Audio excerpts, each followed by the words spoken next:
Assalamualaikum warahmatullahi wabarakatuh. Perkenalkan, nama saya Nur Aryaningsi dari Prodi Manajemen. Video ini dibuat untuk memenuhi tugas ujian tengah semester mata kuliah Teori Ekonomi Mikro yang dibimbing oleh Ibu Cynthia Nisa Rahman Putri, SPD MPDE. Pada video kali ini saya akan membahas setidaknya 7 materi, yaitu yang pertama ada konsep dasar ilmu ekonomi, yang kedua ada masalah pokok ekonomi, yang ketiga ada konsep permintaan, yang keempat ada konsep penawaran, lalu ada keseimbangan pasar, yang keenam ada elastisitas permintaan, lalu ada elastisitas penawaran. Tanpa lama-lama lagi, mari kita ke videonya. Pada video kali ini saya akan membahas tentang konsep dasar ilmu ekonomi, masalah pokok ekonomi, konsep permintaan, konsep penawaran, keseimbangan pasar, elastisitas permintaan, dan juga elastisitas penawaran. Yang pertama, konsep dasar ilmu ekonomi. Dalam Kamus Besar Bahasa Indonesia, ilmu ekonomi merupakan cabang ilmu yang tertuju pada asas-asas produksi, distribusi, konsumsi, serta berbagai hal yang menyangkut pemakaian barang atau kekayaan. Ilmu ekonomi juga sering diartikan sebagai ilmu pengetahuan tentang segala kegiatan manusia dalam memenuhi kebutuhan hidupnya. Ada 3 hal pokok yang terdapat dalam pengertian ilmu ekonomi, yaitu kelangkaan, kemakmuran, dan kepuasan. Menurut Profesor P.A. Samuelson mendefinisikan, ilmu ekonomi merupakan suatu studi mengenai individu-individu dan masyarakat dalam membuat pilihan, dengan atau tanpa penggunaan uang, dengan menggunakan sumber-sumber daya yang terbatas, tetapi dapat digunakan dalam berbagai cara untuk menghasilkan berbagai jenis barang dan jasa, serta mendistribusikannya untuk kebutuhan konsumen sekarang dan di masa datang, kepada berbagai individu dan golongan masyarakat. Selanjutnya ada ruang lingkup ilmu ekonomi, yaitu dibagi menjadi beberapa kelompok: ilmu ekonomi murni, ilmu ekonomi terapan, dan ilmu yang sifatnya penunjang. Lalu siapa sajakah pelaku ekonomi? Yaitu pelaku rumah tangga, perusahaan, dan pemerintah. Dalam ilmu ekonomi ada yang disebut dengan makro dan mikroekonomi. Makroekonomi adalah yang menganalisis kegiatan perekonomian secara menyeluruh. Mikroekonomi adalah suatu bidang yang menganalisis mengenai bagian kecil dari keseluruhan kegiatan perekonomian. Yang kedua ada masalah pokok ekonomi. Terdapat beberapa masalah pokok perekonomian, yaitu perekonomian klasik, ada masalah produksi, masalah distribusi, dan masalah konsumsi. Lalu perekonomian modern. 1. Barang dan jasa apa yang diproduksi dan seberapa banyak. Yang kedua, bagaimana cara memproduksi barang tersebut. Hal ini harus diketahui oleh para produsen supaya produksinya itu lebih efisien. Lalu yang ketiga, untuk siapa barang tersebut diproduksi. Selanjutnya, sistem perekonomian. 1. Sistem ekonomi tradisional. Ekonomi tradisional memiliki hubungan yang erat dengan tradisi dan adat istiadat. Yang kedua, sistem komando atau sosialis komunis, sistem di mana pemerintah memiliki kuasa penuh atau dominan terhadap kegiatan ekonomi negaranya. Yang ketiga, sistem ekonomi liberal atau pasar, sistem ekonomi yang memberikan kebebasan seluas-luasnya kepada masyarakat dalam melakukan kegiatan ekonomi. Yang keempat, ada sistem campuran, yaitu gabungan dari sistem ekonomi komando dan liberal. Pada sistem ekonomi ini, baik pihak pemerintah maupun swasta memiliki peran dalam sektor perekonomian.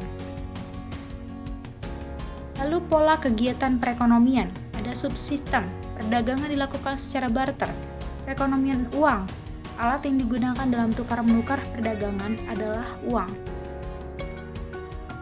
Yang ketiga ada konsep permintaan. Permintaan adalah jumlah barang atau jasa yang ingin dan mampu dibeli seseorang atau individu pada berbagai tingkat harga dan pada waktu tertentu. Faktor-faktor yang mempengaruhi permintaan: 1. Harga barang itu sendiri. 2. Harga barang lain yang berkaitan dengan produk barang tersebut, atau harga barang substitusi dan barang komplementer. Yang ketiga, pendapat konsumen. Yang keempat, intensitas kebutuhan. Yang kelima, selera konsumen. Yang keenam, jumlah penduduk. Yang ketujuh, distribusi pendapatan. Yang kedelapan, usaha produsen meningkatkan penjualan atau periklanan. Dan yang kesembilan adalah ekspektasi konsumen tentang harga. Selanjutnya ada permintaan yang dibedakan menjadi beberapa kelompok. Satu, permintaan menurut daya beli. Permintaan efektif adalah permintaan disertai dengan daya beli atau kemampuan membayar. Permintaan potensial adalah yang sebenarnya memiliki kemampuan untuk membeli tetapi belum melaksanakan pembelian barang atau jasa tersebut. Yang terakhir ada permintaan absolut adalah permintaan konsumen terhadap suatu barang atau jasa yang tidak disertai dengan daya beli. Lalu yang kedua ada permintaan menurut jumlah, dibagi menjadi dua, permintaan individu dan permintaan kolektif. Permintaan individu ini dilakukan oleh individu untuk memenuhi kebutuhannya. Sedangkan permintaan kolektif ini adalah kumpulan dari permintaan-permintaan individu atau permintaan secara keseluruhan para konsumen pasar. Kurva permintaan. Kurva permintaan ini bentuknya selalu turun miring dari kiri atas ke kanan bawah atau kurva dikatakan kurvanya mempunyai arah negatif. Hal ini menunjukkan sifat hubungan yang terbalik antara jumlah yang dibeli dengan harganya. Hukum permintaan atau the law of downward sloping demand or first law of demand yang berbunyi apabila harga suatu barang naik maka jumlah barang yang dibeli akan berkurang. Dan sebaliknya, apabila harga barang turun, maka jumlah barang yang dibeli akan bertambah. Pada hukum ini berlaku asumsi ceteris paribus, yaitu hukum tersebut berlaku ketika faktor-faktor selain harga tidak mengalami perubahan atau dalam keadaan tetap. Berikut ini adalah gambar dari kurva permintaan. Selanjutnya yang keempat ada konsep penawaran. Penawaran adalah jumlah barang yang ditawarkan atau dijual dalam berbagai kemungkinan harga yang berlaku di pasar dalam satu periode tertentu. Lalu ada faktor-faktor yang mempengaruhi penawaran. Satu, harga barang itu sendiri. Dua, harga barang-barang lain yang berkaitan erat dengan barang tersebut. Tiga, biaya produksi. Empat, tujuan-tujuan operasi perusahaan tersebut. Yang kelima, tingkat teknologi yang digunakan. Lalu ada jenis-jenis penawaran. Satu, penawaran marginal, penjual yang bisa menjual produknya dengan harga yang sama dengan harga pasar. Yang kedua, penawaran submarginal, yaitu penjual yang berani menjual produknya di bawah harga pasar. Yang ketiga, penawaran supermarginal, yaitu penawaran yang dilakukan oleh penjual yang menjual produknya dengan harga lebih tinggi dari harga pasar. Lalu ada kurva penawaran. Kurva penawaran ini bentuknya selalu naik dari kiri bawah ke kanan atas atau dikatakan kurvanya mempunyai arah positif. Lalu hukum penawaran itu berbunyi apabila harga suatu barang naik maka jumlah yang dijual menjadi bertambah. Dan sebaliknya apabila harga suatu barang turun maka jumlah yang dijual juga akan turun. Hukum penawaran ini berdasarkan asumsi ceteris paribus. Berikut ini adalah kurva penawaran. Selanjutnya ada fungsi permintaan dan fungsi penawaran. Fungsi permintaan adalah fungsi yang menunjukkan hubungan antara variabel harga P dengan variabel jumlah barang Q yang diminta. Dengan demikian, hubungan antara harga barang dengan jumlah barang yang diminta adalah negatif atau berbanding terbalik. Bentuk umum fungsi permintaan adalah sebagai berikut. P sama dengan A dikurang B dikali Q atau Q sama dengan A dikurang B dikali P. Dengan keterangan A sebagai angka konstanta, B sebagai gradien atau kemiringan, P sebagai variabel harga, dan Q sebagai jumlah barang. Lalu bagaimana untuk menentukan fungsi permintaan, yaitu dengan persamaan sebagai berikut. P dikurang P1 per P2 dikurang P1 sama dengan Q dikurang Q1 per Q2 dikurang Q1. Fungsi penawaran adalah fungsi yang menunjukkan hubungan antara variabel harga P dengan variabel jumlah barang Q yang ditawar. Dengan demikian, hubungan antara harga barang dengan jumlah barang yang ditawarkan adalah positif atau berbanding lurus. Bentuk umum fungsi penawaran adalah sebagai berikut. P sama dengan A ditambah B dikali Q atau Q sama dengan A ditambah B dikali P. Dan keterangan A sebagai angka konstanta, B sebagai gradien atau kemiringan, P sebagai variabel harga, dan Q sebagai jumlah barang. Untuk menentukan fungsi penawaran, itu rumusnya sama dengan untuk menentukan fungsi permintaan. Selanjutnya yang kelima ada keseimbangan pasar. Keseimbangan pasar atau market equilibrium merupakan kondisi di mana jumlah barang yang diminta sama dengan jumlah barang yang ditawarkan pada tingkat harga tertentu. Ketika titik keseimbangan pasar tercapai, maka tidak ada kecenderungan perubahan harga atau harga tetap. Ada kesepakatan antara harga yang diminta oleh pembeli dan harga yang ditawarkan Pak penjual untuk suatu barang yang ditransaksikan. Titik temu kedua harga ini kemudian disepakati sebagai harga keseimbangan pasar.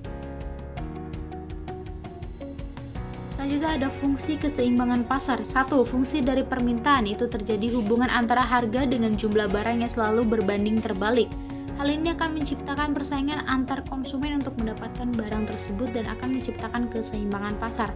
Lalu yang kedua itu adalah fungsi penawaran, lebih ditekankan pada hubungan persamaan antara harga barang dengan jumlah barang yang telah ditawarkan oleh produsen, di mana terjadinya kenaikan jumlah barang yang ditawarkan, penjual diikuti dengan harga barang di pasar yang naik. Ketidakseimbangan akan terjadi saat harga dengan jumlah yang ditawarkan tidak sesuai satu sama lain. Selanjutnya ada hal-hal yang bisa mempengaruhi terjadinya sebuah keseimbangan. 1. Penjualan menyediakan barang sesuai permintaan. 2. Stok barang sesuai penawaran pembeli. Yang ketiga, keseimbangan permintaan dan tingkat ketersediaan. Yang keempat, adanya kesamaan jumlah antara stok produsen dan permintaan konsumen. Lalu pengendalian harga. Pengendalian harga ini bertujuan untuk melindungi konsumen atau produsen.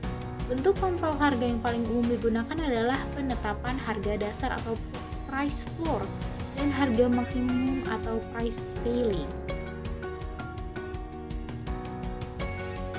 Lalu ada kurva keseimbangan pasar. Kurva keseimbangan pasar ini dapat kita lihat di titik E.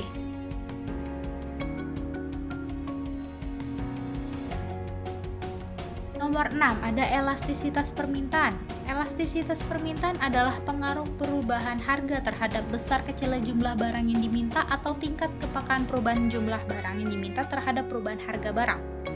Rumus elastisitas permintaan adalah sebagai berikut. ED sama dengan delta Q per delta P dikali P per Q, atau ED sama dengan persen delta Q per persen delta P.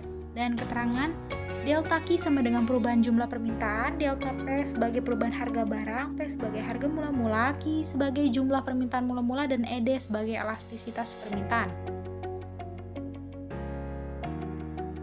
Faktor-faktor yang mempengaruhi elastisitas harga dari permintaan. 1. Sifat komoditas. Yang kedua, ketersediaan barang pengganti. Yang ketiga, barang dengan penggunaan berbeda. Yang keempat, pendapatan konsumen. Yang kelima, kebiasaan konsumen. Yang keenam, tingkat harga. Yang ketujuh, jangka waktu. Kriteria elastisitas permintaan. ED lebih dari 1, permintaan elastis. Perubahan permintaan lebih besar dari perubahan harga. ED lebih kecil dari 1, permintaan inelastis. Perubahan harga kurang berpengaruh terhadap perubahan permintaan. ED sama dengan 1, permintaan uniter atau normal. Perubahan permintaan sebanding dengan perubahan harga. ED infinite 1 itu permintaan elastis sempurna. Perubahan permintaan tidak memberikan dampak sama sekali terhadap perubahan harga. ED sama dengan 0 yaitu permintaan inelastis sempurna. Perubahan harga tidak berpengaruh terhadap jumlah permintaan. Berikut ini adalah kurva elastisitas permintaan. Yang ketujuh, elastisitas penawaran. Elastisitas penawaran atau elasticity of supply adalah pengaruh perubahan harga terhadap besar kecilnya jumlah barang yang ditawarkan atau tingkat kepekaan perubahan jumlah barang yang ditawarkan terhadap perubahan harga barang. Rumusnya adalah sebagai berikut. ES sama dengan delta Q per delta P kali P per Q, atau ES sama dengan persen delta Q per persen delta P. Dengan keterangannya adalah delta Q sama dengan perubahan jumlah penawaran, delta P sebagai perubahan harga barang, P sebagai harga mula-mula, Q sebagai jumlah penawaran mula-mula, ES sebagai elastisitas penawaran. Kriteria elastisitas penawaran. ES lebih dari 1, permintaan elastis terjadi ketika jumlah barang yang ditawarkan lebih besar dari perubahan harga. ES kurang dari 1, permintaan inelastis terjadi ketika perubahan jumlah barang ditawarkan lebih kecil dari perubahan harga. ES sama dengan 1, permintaan uniter atau normal. Perubahan jumlah yang ditawarkan sama dengan perubahan harga. ES infinite 1, permintaan elastis sempurna. Saat harga tidak mengalami perubahan, maka penawaran mengalami perubahan sebesar sekian persen. ES sama dengan 0, permintaan inelastis sempurna terjadi apabila perubahan penawaran sebesar 0%, sedangkan persentase perubahan harga sebesar X. Faktor-faktor yang mempengaruhi elastisitas penawaran. Sifat industri. Sifat dari faktor ini akan membantu dalam memahami sejauh mana produksi dapat ditingkatkan dengan perubahan harga produk yang sesuai. Sifat barang. Ketersediaan barang substitusi juga merupakan salah satu faktor yang menentukan elastisitas penawaran. Definisi komoditas. Jika suatu komoditas memiliki definisi yang sempit, maka akan memiliki elastisitas penawaran yang lebih besar dan sebaliknya. Waktu. Waktu menentukan elastisitas harga karena terlihat bahwa harga lebih elastis dalam jangka panjang dibandingkan dengan perusahaan jangka pendek.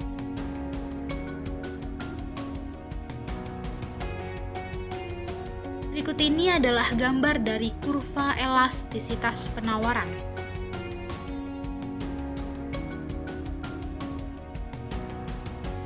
Sekian materi yang bisa saya sampaikan, kurang lebihnya mohon maaf. Mohon maaf apabila ada salah-salah kata dan juga pengucapan dan juga tulisan. Terima kasih. Wassalamualaikum warahmatullahi wabarakatuh.